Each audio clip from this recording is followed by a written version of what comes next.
Assalamualaikum warahmatullahi wabarakatuh.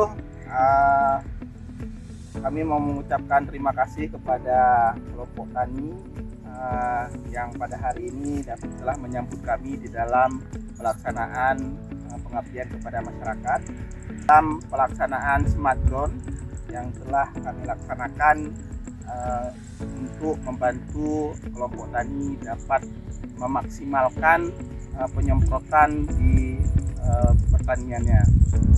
Kami juga akan menyerahkan sebuah drone ini kepada kelompok tani untuk dapat dipergunakan agar pertanian itu dapat terlaksanakan dengan baik dan efisien dan mendapatkan hasil panen yang memuaskan.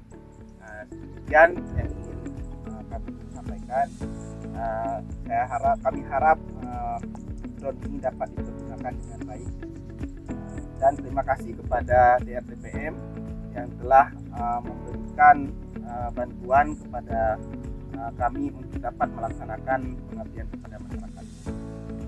Terima kasih kami ucapkan juga kepada pusat yang kiranya datang ke tempat kami memperhatikan keadaan kami, dan kami pun disini mendapatkan bantuan dari mereka melalui